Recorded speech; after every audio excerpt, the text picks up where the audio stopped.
Hey guys, it's Greg here on the Vinyl Rundown. Today we're talking about international music from around the world. Actually, a contest entry for Pretty Green Vinyl Guy. And apparently, well, congratulations to him. Edwin is his name. And apparently he has 500 subscribers now, which is great. Congratulations. And apparently he lives in Canada, but he's from Ireland originally. I didn't know he was from Ireland, but Mazzy mentioned that on his video. Ireland is very near and dear to my heart. I've been there 3 times, have a lot of family there. And I'm playing you an original recording that I made in Ireland, 2013, in one of the more famous places to listen to music, a little city on the west coast called Doolin. And this is in one of the pubs. And this is just something I recorded on my iPhone. You go into the pubs and you listen to the musicians just play traditional Irish music all night long while you're drinking your Guinness. So it's kind of a rough recording, but can I count that as my first entry into the contest? I don't know. It is a recording, and I made the recording. So no copyright hits because I own the copyright.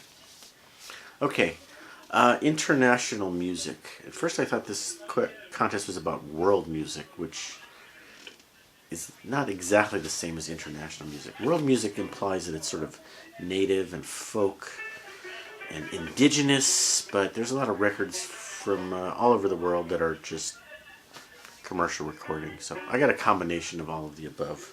These are not my favorite world or international records. These are just the ones that I happen to have in my collection. I had to kind of struggle to come up with 6 or 7 records that fit the contest. And the first one I'm going to show is not even, well, it's a guy from Spain, but it's a US release. Flamenco guitar player named Manitas de Plata, playing flamenco guitar. And I don't really know much about this record, but I bought it at a thrift shop, thought it looked interesting, and it's authentic flamenco Spanish style guitar. The weird thing is, it's got an endorsement on here. You ever heard this guy endorse a record before?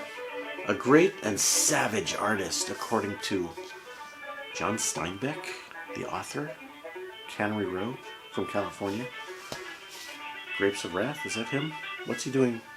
What's he doing endorsing Spanish flamenco records? I don't know. Do I know what year this is from? I can't tell. Long time ago. Okay, moving right along.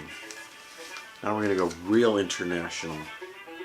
This is a record pressed in Hungary, of all places. Hungary's most famous composer is Béla Bartók. And this record is Concertos for Piano and Orchestra number 1 and 2. And very famous artist from Hungary, and I think it's pronounced Zoltan Kocsis. Very famous piano player, and I guess he was a conductor also. And Zoltan, that's my favorite Hungarian first name, by the way. Zoltan Kocsis was featured in, is it Robert from Sound Strange? Also a Irish expat living in Spain. And he talks about all kinds of obscure classical records. He just did a video on top 10 piano players, and I believe featured this guy Zoltan. So anyway, these international pressings are kind of cool because the packaging is so much different and weird compared to what we see in the United States. So there's a booklet. It's bound right into this booklet. The booklet and the jacket are one piece of paper, and then weird record on the inside with this weird paper sleeve. It's nothing like we'd see in America or even England. And it's got Hungarian instructions on how to put a record in a sleeve. That's not so important compared to the music. And by the way, the booklet is in 3 languages. It's in Hungarian. I think it's kind of flimsy. It's in Hungarian, it's in German, and English. And it's got very detailed liner notes. But I thought it was cool to have a record from Hungary. And it's on the Hungaritron label. Hungaritron. There are not that many artists that we know about in the US. Bartok is probably the biggest one. Anyway, we went from Spain to Hungary. What country are we going to come up with next? Can anybody guess? Can you guess? Come on.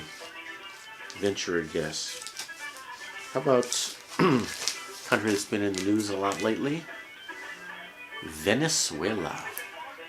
Venezuela on two guitarras.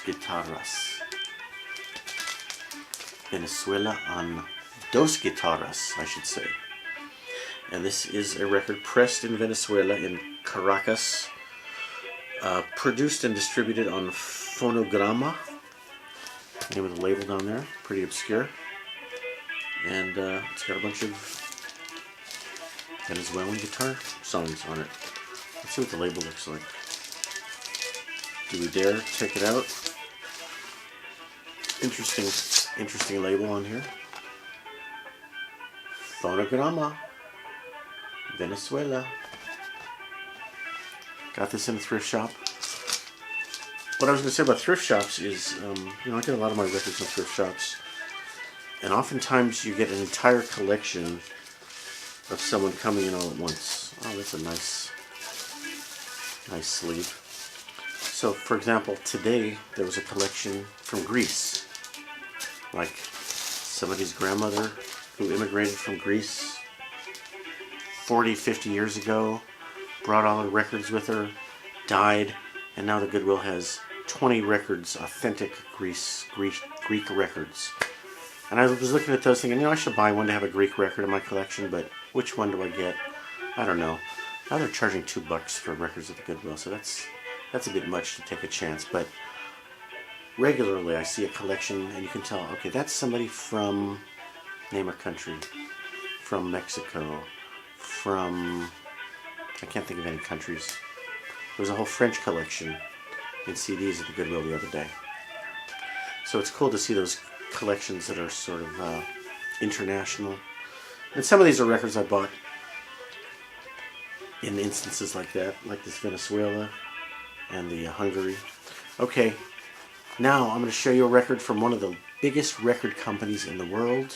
You may have heard of them, but I bet you do not have a record from this record label. And I bet you can't read that. Can anybody read that? Come on, sound it out.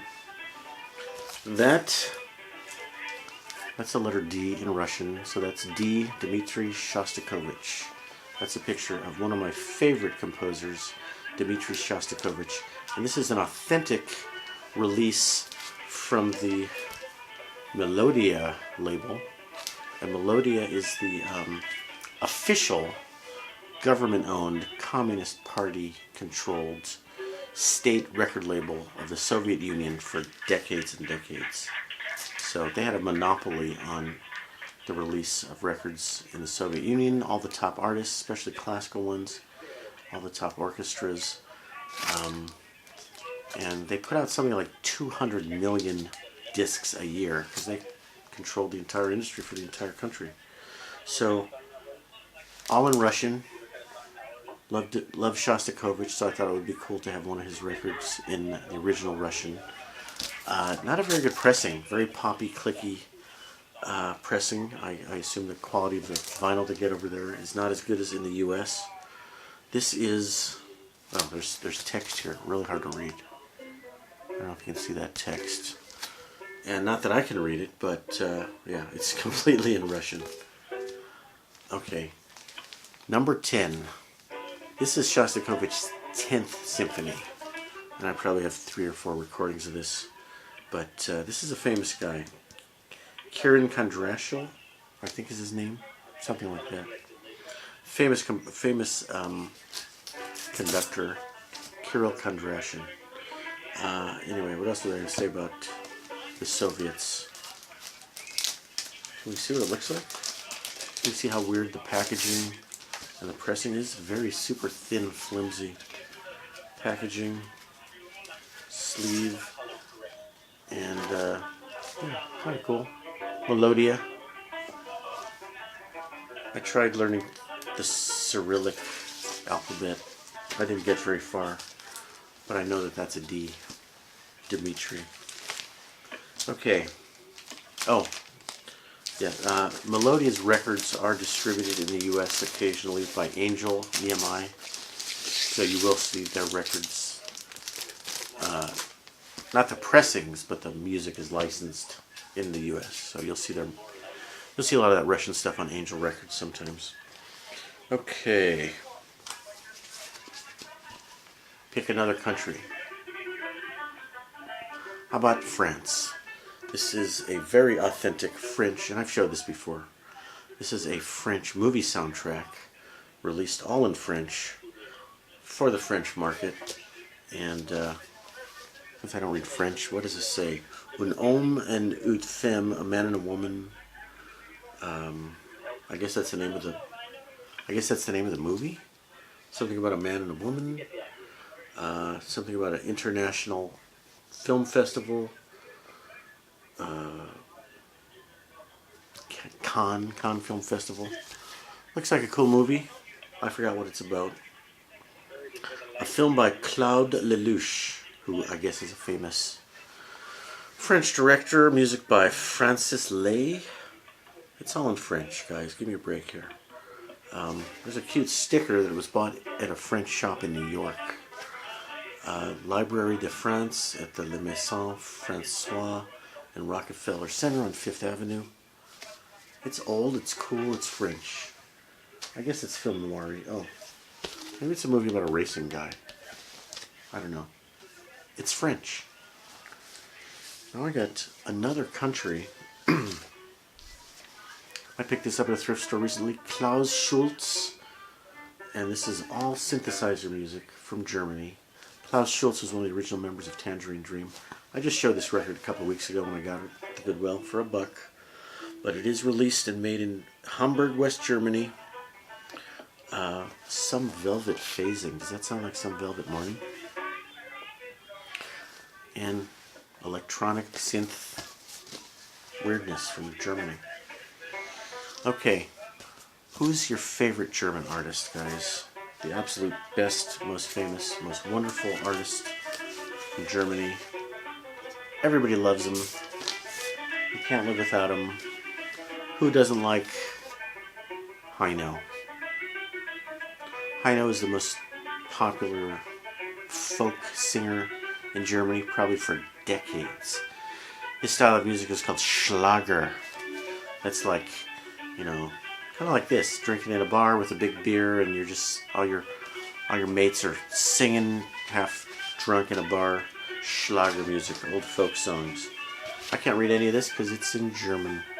He's always pictured with dogs. I guess he loves dogs. And he does suffer from that eye problem, like Marty Feldman with the big buggy eye, so he always wears sunglasses. How much Heino do you want, guys? I got more Heino. Heino, greatest hits, and those beautiful German Shepherds. Do you guys recognize any of these hits? I do not. Let's see. EMI. This is licensed from EMI, even though it's recorded in Germany. This was released in the US. What about this one? Music for Pleasure. Also EMI. But very German, very authentic German. That's about it for records from around the world, guys. These are just the records I happen to have in my collection that fit the contest. I'm not saying they're good or even listenable. I just happen to own them. And please don't forget to subscribe to Edwin's channel, Pretty Green Vinyl Guy. And congratulations again, 500 subs. Thanks for watching my videos, guys. And how do I say goodbye in a foreign language? Guten Tag. That's good morning. How do you say goodbye in German? I forgot. I can't think of any language to say goodbye in. Shalom. How's that? Have a good one, guys. Thanks for watching.